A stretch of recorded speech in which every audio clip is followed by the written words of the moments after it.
जिसका मान फिक्स होता है उसको अचर कहते हैं, कांस्टेंट कहते हैं। और जिसका मान वैरी करता है, जिसका मान बदलते रहता है, उसको एक होता है बीजगणितीय हल। तो ग्राफीय हल यानी ग्राफ से बना के निकालते हैं, और बीजगणितीय हल बीजगणितीय यानी उसका रूल होता है अलग अलग 5 प्रकार के। ग्राफ ऐसे बनता है, कोई ग्राफ ऐसे बनता है और कोई ग्राफ इधर से बना दिया, ठीक है। ये कोई ग्राफ बन गया और इस बिंदु पे जो कट रहा है, इस बिंदु पे कट रहा है, इसको बोलेंगे प्रतिच्छेद कर रहा है। क्या कर रहा है? प्रतिच्छेद कर रहा है। ये हो गया प्रतिच्छेदी बिंदु। क्या हो गया? ये प्रतिच्छेदी बिंदु, मतलब एक ही बिंदु पे कट रहा है, ये कहलाएगा हमारा एक हल। जब प्रतिच्छेद करेगा तो कितना हल होगा? एक हल होगा।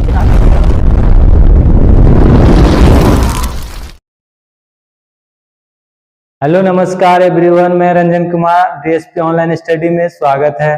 तो दोस्तों आइए आज के क्लास में हम लेके आए हैं मैथ का क्लास, जो कि मैथ में आपका भारती भवन से स्टार्ट करेंगे और 0 लेवल से चलेंगे। जो कि पहले स्टार्ट करें हम तीसरा चैप्टर से। तीसरा चैप्टर कह रहा है 2 चर वाले रैखिक समीकरण। क्या है? 2 चर वाले रैखिक समीकरण, तो यानी लीनियर इक्वेशन इन 2 वेरिएबल। 2 चर वाले रैखिक समीकरण एक चैप्टर है, इसके चैप्टर का नाम है। इसमें से बहुत ज्यादा क्वेश्चन पूछे जाते हैं, सभी का बारी बारी से हम चलेंगे। यानी यहाँ पे लिखा हुआ है जैसे कि 0 लेवल से शुरू, मतलब 0 लेवल से शुरू करेंगे और बिल्कुल आसान भाषा में आप लोग को अच्छी तरह से समझ में आएगी। समझ में आने का जरूरी है क्योंकि मैथ है, मैथ जो होता है बिना प्रैक्टिस का खेल नहीं है। तो देखो यानी डे 1 आज के पहले क्लास में, आज के इस मैथ के पहले क्लास में हम पहले बेसिक के बारे में जानेंगे कि समीकरण होता क्या है, रैखिक समीकरण क्या है और चर क्या है। सबसे पहले हमको क्वेश्चन आता है कि हमारा 2 चर वाले रैखिक समीकरण, 2 चर वाले रैखिक 2 चर वाले रैखिक समीकरण, 2 चर वाले रैखिक समीकरण, जिसमें इसको इंग्लिश में कहते हैं लीनियर इक्वेशन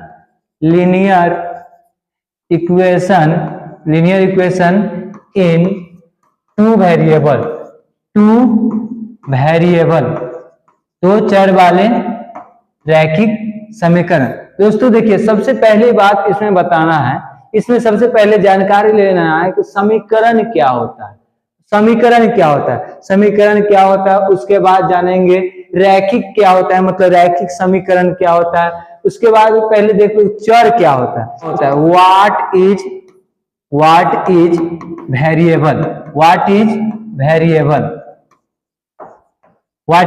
वेरिएबल। तो चर देखिए दोस्तों, समीकरण में 2 चीज आते हैं, एक आता है चर मान, एक आता है अचर मान, यानी वेरिएबल और नॉन वेरिएबल। नॉन वेरिएबल को ही कहते हैं कांस्टेंट। तो देखिए चर यानी वेरिएबल, ये क्या होता है? तो हमारे एक समीकरण में, इक्वेशन में जितना भी A B C D E F G X Y Z वाला आता है, मतलब ए से लेकर के A B C D X Y Z कुछ भी आता है ईटीसी कर दीजिए, ईटीसी। यानी ये क्या है? ये हमारा है वेरिएबल। ये क्या है? ये सभी के सभी क्या है? ये वेरिएबल है। और उसके बाद आता है अचर यानी कांस्टेंट। अचर यानी जिसका मान नहीं बदलता है, जिसका मान बदलता है वो वेरिएबल, जिसका मान नहीं बदलता है वो क्या होता है? तो वो होता है नॉन वेरिएबल यानी कांस्टेंट होता है। क्या होता है? वो कांस्टेंट होता है। कांस्टेंट जो कि होता है 1 2 3 4 5 6 डॉट डॉट डॉट 1000 तक भी जाता है, कितना भी जाएगा, इनफिनिट तक जाएगा। मतलब ये कुछ भी होगा जिसका मान फिक्स होता है, उसको अचर कहते हैं, कांस्टेंट कहते हैं। और जिसका मान वेरी करता है, जिसका मान बदलते रहता है, उसको चर कहते हैं। समझ गए? कोई आपत्ति यहाँ तक नहीं ना? आगे बढ़े, चलिए। यहाँ तक कोई आपत्ति नहीं है तो चलिए आगे देखते हैं कि समीकरण क्या है। तो अभी बताएं कि चर और अचर को मिलने से जो इक्वेशन जो बनता है उसको बोलते हैं समीकरण। और रैखिक समीकरण क्या होता है? तो रैखिक समीकरण से पहले रैखिक समीकरण में कहा जाता है कि जिसका पावर क्या होता है? पावर मतलब होता है घात। क्या होता है? घात। यानी जिसका घात जिस केवल एक हो उसको हम कहते हैं रैखिक समीकरण। क्या कहते हैं? रैखिक समीकरण। जैसे जैसे यहाँ पे अगर दे दे 2x प्लस 3 बराबर 0, ये क्या है? ये है रैखिक समीकरण। क्या ये? रैखिक समीकरण। अब देखिए यहाँ तक अभी आए हम, ये एक चर वाला है। कितने चर वाला? इसमें एक ही वेरिएबल, एक ही एबीसीडी वाला में से आया है, ये क्या हो गया? एक चर वाले रैखिक समीकरण होगा।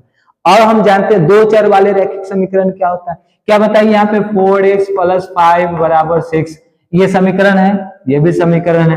5x प्लस 2 बराबर 3, ये समीकरण है, ये भी समीकरण है। यानी ये एक चर वाले रैखिक समीकरण है।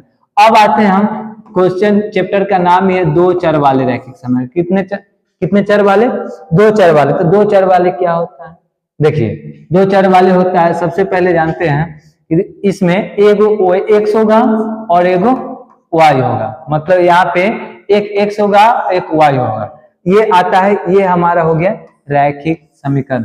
वो भी एक किसके रूप में आता है? तो इसका मेन रूप क्या होता है? तो इसका मेन रूप होता है ax plus by plus c बराबर 0। ax plus by plus c बराबर 0 इसका मानक रूप होता है, इसका मेन फॉर्म होता है ax plus by plus c बराबर 0, जहां where a b c is real number. क्या होता है? a b क्या है? ये एक हमारा है रियल नंबर। क्या है? यानी ये होता है वास्तविक संख्या। क्या होता है? वास्तविक संख्या, जहां पे a इक्वल टू नॉट 0 होना चाहिए और b इक्वल टू भी नॉट 0 होना चाहिए। मतलब a equal to not 0, b equal to not 0। यानी अगर हम इतना जानते हैं, इसका मेन रूप याद रखेंगे, ax plus by plus c, ये मेन रूप होता है इसका, जहां पे a b c equal to real number, यानी ये क्या होगा? रियल नंबर होगा। और a इक्वल टू नॉट 0, मतलब a की जगह पे 0 नहीं आ सकता। जैसे यहाँ पे अगर हम लिखे a गुने x है तो ax कहेंगे, 2 गुने x है तो यहाँ पे 2x कहेंगे।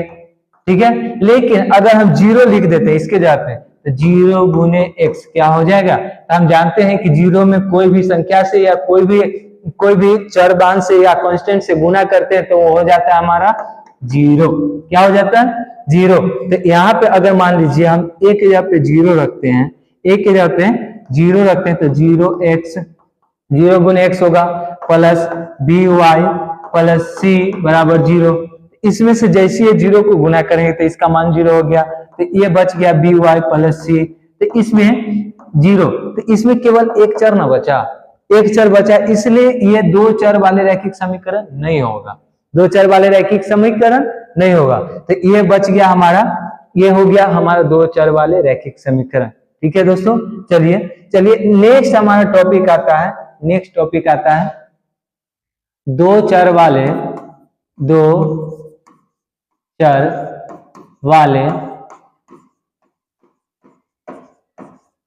रैखिक समीकरण युग्म, यानी दो चर वाले रैखिक समीकरण युग्म चाहिए। दो चर वाले रैखिक समीकरण क्या होता है? इसको इंग्लिश में कहते हैं the pair of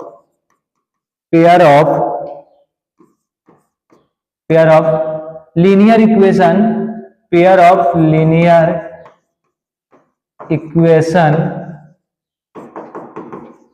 in two variable linear equation in two variable, यानी पेयर मतलब क्या होता है दोस्तों? देखिए, आपसे पहले युग्म नहीं समझ रहे होंगे तो देखो, सबसे पहली बात आपके अपने गांव की भाषा में कह देते हैं कि इसको जोड़ा समझ रहा होगा सब। जोड़ा, पेयर मतलब क्या होता है? जोड़ा मतलब समीकरण होगा लेकिन उसका जोड़ा लगेगा। कई गो होगा? 2 गो होगा। एक पेयर में 2 होता है, एक पेयर में कितना होता है? तो 2 होता है। तो इसका होगा a1x plus b1y plus c1 बराबर 0, a2x plus b2 y plus C2 बराबर 0। ये समीकरण 1 हो जाता है, ये समीकरण 2 हो जाता है। तो जिसमें दो समीकरण होता है उसको कहते हैं इसका युग्म। क्या कहते हैं उसको? इसका युग्म। अब आते हैं इसका युग्म, समझ गए? यहां पर भी A1, यहां पर भी क्या होता है? तो where A1 comma B1 comma C1 comma A2 comma B2 comma C2, ये क्या होगा? तो ये होगा रियल नंबर। क्या होगा? रियल नंबर यानी वास्तविक संख्या। क्या होगा? ये वास्तविक संख्या। अब इसके जैसे आगे चलते हैं तो इसमें भी आएगा A1 इक्वल टू नॉट 0, इसमें भी आएगा A1 equal to not 0, B1 equal to not 0, B1 equal to not 0, A2 equal to not 0 और B2 इक्वल टू नॉट 0। मतलब ये चारों के बराबर 0 कभी भी नहीं हो सकता। अगर 0 होगा तो मान लीजिए यहाँ पे 0 रखेंगे, इस जगह पे अगर 0 रखते हैं, इस जगह पे 0 रखेंगे तो ये वाला टर्म ही गायब हो जाएगा। ये टर्म गायब हो जाएगा तो ये समीकरण नहीं कहलाएगा। इसलिए समीकरण कहलाने के लिए यहाँ पे 0 कभी भी नहीं आएगा। समझ गए ये सब? चलिए इसके आगे चलते हैं कि इसका हल कितना होता है। पूछा जाता है कि सर बताइए, इसमें ये दोनों तो समीकरण हो गया, इसका हल कितना होता है? समीकरण का हल कितना होता है? तो आगे जानते हैं समीकरण का हल अनगिनत होता है। समीकरण का हल कितना होता है? अनगिनत। 2x प्लस y बराबर यहाँ पे लिख दिया 4, 2x प्लस y बराबर 4। देखिए अब यहाँ पे अगर y को अकेले रखते हैं, ये प्लस में है यानी x वाला टर्म जो है प्लस में, और बराबर के उस पार जाके माइनस में चला जाएगा, माइनस में। बस इसी का हम डुप्लीकेट लिख दिए, दोनों सेम है, इसी का डुप्लीकेट लिख दिया। अब यहाँ पे अगर हम लिखते हैं put the value of 1 equal, यानी y के जगह पे हम y बराबर 1 रखते हैं, मतलब जितना मान रखेंगे ना उतना अलग से आएगा। देखिए y का मान हम 1 रखते हैं तो x का मान कितना आ जाएगा? y बराबर, देखो x का मान 1 रखते हैं तो y बराबर आ जाएगा 4 माइनस 2 गुने 1, ये आ जाएगा 4 माइनस 2 और ये आ जाएगा 2, यानी y का मान 2। x का मान 1 रखें तो y का मान 2 आया। फिर x बराबर 2 रखते हैं, x बराबर 2 रखते हैं तो y का मान आ जाएगा 4 माइनस 2 गुने 2, यहाँ पे आ जाएगा 4 माइनस 4 यानी 0। जब x का मान 2 रखें तो y का मान 0 आया। फिर अगर चलते हैं तो x का मान 3 रखते हैं तो y का मान आ जाएगा 4 माइनस 2 गुने 3, यानी हो जाएगा 4 माइनस 6, ये हो जाएगा माइनस 2। यानी देखिए x का मान जब 1 रखें तो y का मान 2 आया, x का मान 2 रखें तो y का मान 0 आया, x का मान 3 रखें तो y का मान माइनस 2 आया। मतलब जितना मान बदल के रखिएगा उतना ज्यादा मान आएगा, उतना बदलते रहेगा। तो जानते हैं समीकरण का, नॉर्मल समीकरण का हल कितना होता है? तो हल अनगिनत होता है। कितना होता है? अनगिनत होता है। अनगिनत होता है यानी इनफाइनाइट होता है। क्या होता है? इनफाइनाइट होता है, मतलब अनगिनत हल होगा इसका। अब आगे जानते हैं कि इसके युग्म का कितने हल होगा। इसके युग्म का कितने हल होगा? तो इसका युग्म का हल 2 प्रकार के होता है। कितने प्रकार के? 2 प्रकार के होता है। एक होता है, देखिए इसका युग्म है, अब इसका युग्म का हल हम जानते हैं यानी सॉल्यूशन। इसका कितना सॉल्यूशन होगा? इसका कितना सॉल्यूशन होगा? इसके हल 2 प्रकार के होता है। एक होता है ग्राफीय हल और एक होता है बीजगणितीय हल। एक क्या होता है? एक ग्राफीय हल, एक होता है बीजगणितीय हल। तो ग्राफीय हल यानी ग्राफ से बना के निकालते हैं, और बीजगणितीय यानी उसका रूल होता है, अलग अलग 5 प्रकार के रूल होता है, जो कि अगले क्लास में हम बताएंगे, यानी नेक्स्ट वीडियो में जाएगा आपको पार्ट 2 वीडियो में जाएगा वो वाला। लेकिन अभी थोड़ा सा बता देते कि सॉल्यूशन निकलता है तो सॉल्यूशन कितने प्रकार का होता है? तो सॉल्यूशन इसका 3 प्रकार के होता है। 3 प्रकार का होता है। पहला होता है एक हल। पहला क्या होता है? एक हल, यानी इसी को कहते हैं अद्वितीय हल। क्या कहते हैं? अद्वितीय हल। और दूसरा होता है दूसरा होता है कोई हल नहीं, कोई हल नहीं। मतलब देखिए एक होता है कि अद्वितीय हल होता है और एक होता है कोई हल नहीं, मतलब उसका कोई हल ही नहीं होगा। और एक होता है अनंत हल, अनंत हल यानी अनेक हल, इसी को कहते हैं अनेक हल। देखिए यानी एक में होता है एक हल, इसी को कहते हैं अद्वितीय हल। दूसरा होता है कोई हल नहीं, इसी को कहते हैं, यानी कोई हल नहीं तो इसमें कह देते हैं बस कोई हल नहीं होगा। और उसके बाद एक आता है अनंत हल, इसको कहते हैं अनेक हल। मतलब जिसमें अनंत हल होगा, सेवरल सॉल्यूशन होगा, जिसमें केवल वन सॉल्यूशन होगा, ओनली वन सॉल्यूशन होगा। तो ये सभी का अलग अलग नाम है, ये सभी का क्या है, अलग अलग नाम है। जैसे आप लोग को थोड़ा सा हिंट्स दे देते हैं कि ग्राफ में, जैसे ग्राफ विधि से होता है तो ग्राफ विधि से क्या करते हैं। देखिए ग्राफ विधि से एक हम ग्राफ बनाते हैं, एक हम ग्राफ लेते हैं। देखिए चलिए, जैसे एक ये लाइन बन गया ग्राफ का और एक ये लाइन बन गया, ये आपका ग्राफ का लाइन बन गया, ये आपका लाइन बन गया ग्राफ का।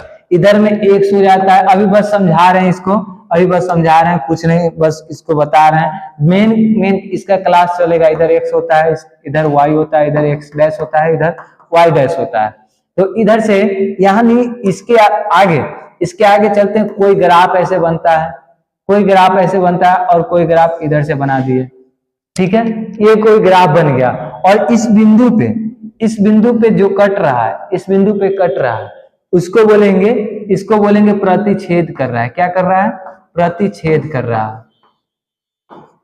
ये हो गया प्रतिच्छेदी बिंदु। क्या हो गया, ये प्रतिच्छेदी बिंदु। मतलब एक ही बिंदु पे कट रहा है, ये कहलाएगा हमारा एक हल। जब प्रतिच्छेद करेगा तो कितना हल होगा, एक हल होगा। कितना हल, केवल और केवल एक हल।